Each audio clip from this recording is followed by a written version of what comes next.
નમસ્કાર મિત્રો, આપ સૌનું હાર્દિક સ્વાગત છે। તો ચાલો નજર કરીએ તારીખ 29 અને 30 એપ્રિલના રાશિ ભવિષ્ય ફળ પર। સૌપ્રથમ વાત કરીશું મેષ રાશિની। તો મેષ રાશિના જાતકો માટે આ બંને દિવસો દરમિયાન ખાસ તમારે હેલ્થ અંગે તકેદારી રાખવાની જરૂરિયાત છે, અન્યથા તમારે સિઝનલ બીમારી પાછળ ખર્ચ કરવો પડે તેવી શક્યતાઓ જણાઈ રહી છે। આ સિવાય જો તમે લોન લેવા માટે એપ્લાય કર્યો છે તો બની શકે છે તે કાર્યમાં પણ તમારે ટેમ્પરરી વિલંબનો સામનો કરવો પડી શકે છે। આ સિવાય આ બંને દિવસો દરમિયાન તમારે વાણી ઉપર ખાસ તમારે નિયંત્રણ રાખવાની જરૂરિયાત છે, અન્યથા તમારા સંબંધોમાં ગરમાવટ આવતી જોવા મળી શકે છે। ખાસ આ બંને દિવસો દરમિયાન તમારે રોકાણ કરવાથી બચવાની જરૂરિયાત છે। હવે વાત કરીશું વૃષભ રાશિની। તો વૃષભ રાશિના જાતકોને આ બંને દિવસો દરમિયાન તમને તમારા લાઈફ પાર્ટનરનો સારામાં સારો પ્રેમ મળતો જોવા મળી શકે છે। આ સિવાય તમે લિવ ઇન રિલેશનશિપમાં હશો તો બની શકે છે કે તમારા પ્રેમી કે પ્રેમિકાનો સહયોગ પણ તમને આ બંને દિવસો દરમિયાન સારામાં સારો પ્રાપ્ત થશે। આ બંને દિવસો દરમિયાન જો તમે પરિણીત હશો તો તમને સંતાન સંબંધિત કોઈ સારા સમાચાર પ્રાપ્ત થાય તેવી શક્યતાઓ હાલ જણાઈ રહી છે। આ સિવાય આ બંને દિવસો દરમિયાન તમે કોઈ નવી સ્કિલ શીખતા પણ જોવા મળી શકો છો। આ સિવાય જો તમે ઘરમાં બુક્સ વસાવી હશે અને છેલ્લા ઘણા સમયથી આ બુક્સનું વાંચન થતું નહીં હોય તો બની શકે છે કે તેનું વાંચન પણ આ બંને દિવસો દરમિયાન કરતાં તમે જોવા મળી શકો છો। રોકાણની દ્રષ્ટિએ વાત કરીએ તો રોકાણ માટે પણ આ બંને દિવસો તમને ફાયદો કરાવે તેવી શક્યતાઓ હાલ જણાઈ રહી છે। હવે વાત કરીએ મિથુન રાશિની। તો મિથુન રાશિના જાતકો માટે આ બંને દિવસો દરમિયાન જો તમે કોઈ જમીન કે મકાનની ડીલ કરવા માંગતા હશો અને તેના કોઈ પોઝિટિવ રિસ્પોન્સ તમને છેલ્લા ઘણા સમયથી ના આવતા હોય તો બની શકે છે કે આ બંને દિવસો દરમિયાન તમને પોઝિટિવ રિસ્પોન્સ આવતા જોવા મળી શકે છે। બની શકે છે કે તમારે આ ડીલ અંગે કોઈ ફાઇનલ કોલ પણ લેવાનો થઈ શકે છે।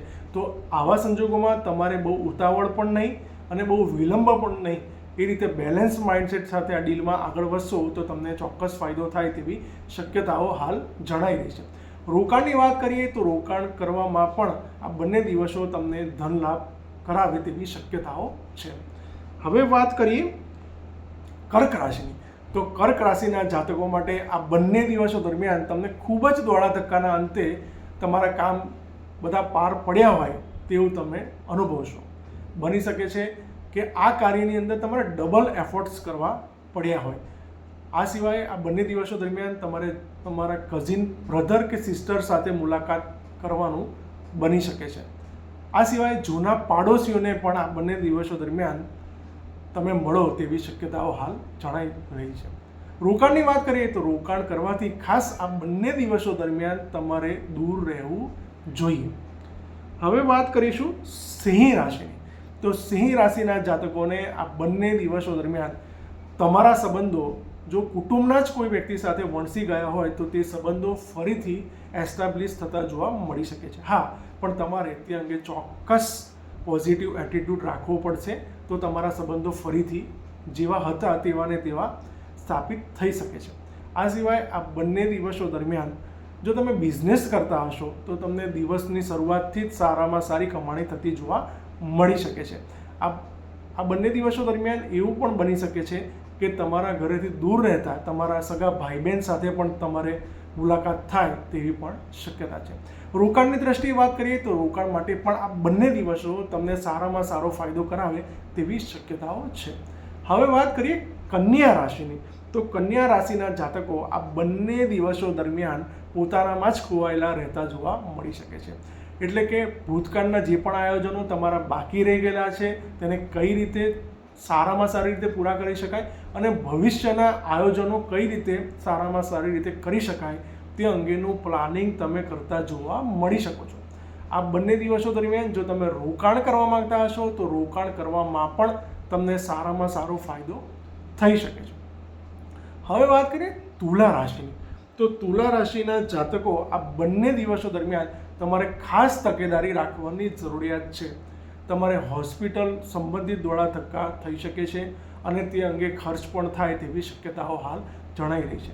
કદાચ તમે બહાર ફરવા ગયા હોય કે જવાના હોય તો તેની અંદર પણ બજેટ બહાર ખર્ચ થવાને કારણે તમારું બજેટ ખોરવાય તેવી શક્યતાઓ પણ હાલ જણાઈ રહી છે। આ સિવાય આ બંને દિવસો દરમિયાન વિદેશ સંબંધિત કોઈ કામ તમે કોઈને સોંપ્યું હશે અથવા તો તમે જાતે કરતા હશો તો તેમાં પણ તમારે ખર્ચ કરવો પડે તેવી એક શક્યતા હાલ જણાઈ રહી છે। રોકાણ કરવાથી બંને દિવસો દરમિયાન તમારે દૂર રહેવાની જરૂરિયાત છે. હવે વાત કરીએ વૃશ્ચિક રાશિની, તો વૃશ્ચિક રાશિના જાતકોને આ બંને દિવસો દરમિયાન મિત્રોથી ફાયદો થાય તેવી શક્યતા છે. ખાસ કરીને તમારા નોકરી ધંધાની અંદર તમને મિત્રો સારામાં સારો ફાયદો કરાવે તેવી પણ એક શક્યતા હાલ જણાઈ રહી છે. જે મિત્રો નવી નોકરીની શોધમાં હશે અથવા તો જેમનો બિઝનેસ જોઈએ એવો ચાલતો નહીં હોય, તેમને મિત્રોના માર્ગદર્શન હેઠળ જો બિઝનેસ કરે તો તેમને બની શકે છે કે ફાયદો થઈ શકે છે. રોકાણની દ્રષ્ટિએ વાત કરીએ તો રોકાણ માટે પણ આ બંને દિવસો તમને ધન લાભ પ્રાપ્ત કરાવે તેવી શક્યતાઓ હાલ જણાઈ રહી છે. હવે વાત કરીશું ધન રાશિની, તો ધન રાશિના જાતકોને આ બંને દિવસો દરમિયાન તમારા કામના વખાણ જાહેરમાં બોસ દ્વારા ઓફિસમાં થાય તેવી શક્યતાઓ છે. જે સહકર્મચારીઓ અગાઉ તમને સપોર્ટ નહોતા કરતા, સહકાર નહોતા કરતા, તે જ સહકર્મચારીઓ તમને સપોર્ટ કરતા જોવા મળી શકે છે. આ સિવાય ઇન્ક્રીમેન્ટ અંગેના ફોર્મ જો તમારા ભરાતા હશે તો બની શકે છે કે તેની અંદર પણ તમારી પોઝિટિવ રિમાર્ક બોસ દ્વારા કરવામાં આવે અને તેના કારણે પણ તમને ફાયદો થાય તેવી શક્યતા છે. તમે રોકાણની દ્રષ્ટિએ જુઓ તો આ બંને દિવસો દરમિયાન રોકાણ કરવામાં પણ તમને સારામાં સારો ફાયદો થાય તેવી શક્યતા હાલ જણાઈ રહી છે. હવે વાત કરીશું મકર રાશિ, તો મકર રાશિના જાતકોને આ બંને દિવસો દરમિયાન તમારે કોઈ ધાર્મિક સ્થળની મુલાકાત લેવાનું થાય તેવી બની શકે છે. બની શકે છે કે ક્યાંક તમે કોઈ નાણાકીય આંટીઘૂંટીમાં ફસાયેલા હોય તો તમારા પિતા જ તમને મદદ કરે અને તમે આ આંટીઘૂંટીમાંથી બહાર આવી શકો. આ સિવાય તમને ધન લાભ થાય તેવી પણ આ બંને દિવસો દરમિયાન શક્યતાઓ છે. બની શકે છે કે એવું પણ થાય કે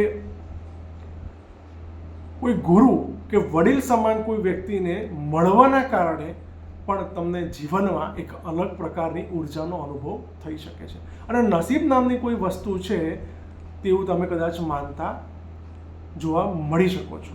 આ બંને દિવસો દરમિયાન રોકાણમાં પણ તમને ફાયદો થાય તેવી શક્યતા છે. હવે વાત કરીએ કુંભ રાશિની, તો કુંભ રાશિના જાતકોને આ બંને દિવસો દરમિયાન ખાસ તકેદારી રાખવાની જરૂરિયાત છે. ખાસ તમે વ્હીકલ ચલાવતા હોય તો વ્હીકલ પણ તમારે સંભાળીને ચલાવવું જોઈએ. આ સિવાય આ બંને દિવસો દરમિયાન જૂની કોઈ ટ્રીટમેન્ટ તમારે ચાલતી હોય ડૉક્ટરની અને તમે આળસમાં આવીને જો આ ટ્રીટમેન્ટને બંધ કરાવી દીધી હોય તો ખાસ મહેરબાની કરીને આ ફરીથી આ ટ્રીટમેન્ટ તમારે શરૂ કરાવવી જોઈએ, જેથી કરી અને બીમારી સંબંધિત જે પણ ખર્ચ છે તે આવતો ટાળી શકાય. આ સિવાય વાણી પર પણ તમારે આ બંને દિવસો દરમિયાન સંબંધ નિયંત્રણ રાખવાની જરૂરિયાત છે, અન્યથા સાસરી પક્ષ સાથેના તમારા સંબંધો છે તેમાં ગરમાવો આવી શકે છે. રોકાણની વાત કરીએ તો રોકાણની દ્રષ્ટિએ પણ આ બંને દિવસો દરમિયાન તમારે ખાસ દૂર રહેવાની જરૂરિયાત છે. તમારે રોકાણ કરવાથી આ બંને દિવસો દરમિયાન બચવું જોઈએ. હવે વાત કરીશું મીન રાશિની, તો મીન રાશિના જાતકોને આ બંને દિવસો દરમિયાન જો તમે કોઈ નવું બિઝનેસ સ્ટાર્ટઅપ કે કોઈ વેન્ચર સ્ટાર્ટ કરવા માંગતા હોય તો તમને તેની અંદર સારામાં સારી સફળતા મળી શકે છે. લાઈફ પાર્ટનરનો સહયોગ પણ તમારા નોકરી ધંધા અંગે તમને પ્રાપ્ત થઈ શકે છે. એટલે કે જે જાતકો કોઈ નવો બિઝનેસ શરૂ કરવા માંગતા હશે અથવા તો જે જાતકો નવી નોકરી સ્વિચ ઓવર કરવા માંગતા હશે તો તેમને તે અંગેના આઈડિયા પણ તેમના બિઝનેસ લાઈફ પાર્ટનર દ્વારા પ્રાપ્ત થાય તેવી શક્યતાઓ હાલ જણાઈ રહી છે. આ બંને દિવસો દરમિયાન બની શકે છે કે તમે જો રોકાણ કરવા માંગતા હશો તો તમને રોકાણમાં પણ ફાયદો થાય તેવી શક્યતા હાલ જણાઈ રહી છે. હવે વાત કરીએ કે કઈ રાશિના જાતકો માટે રોકાણ કરવું કેવું રહેશે તે અંગે. ખાસ કરીને મેષ રાશિના જાતકોએ રોકાણ કરવાથી દૂર રહેવું જોઈએ.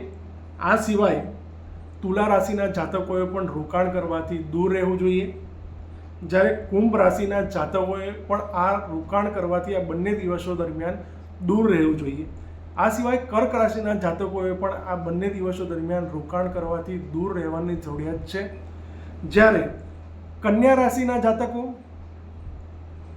મકર રાશિના જાતકો અને વૃષભ રાશિના જાતકોને આ બંને દિવસો દરમિયાન કરેલા રોકાણથી ફાયદો થાય તેવી શક્યતા છે. ઓમ નમઃ શિવાય.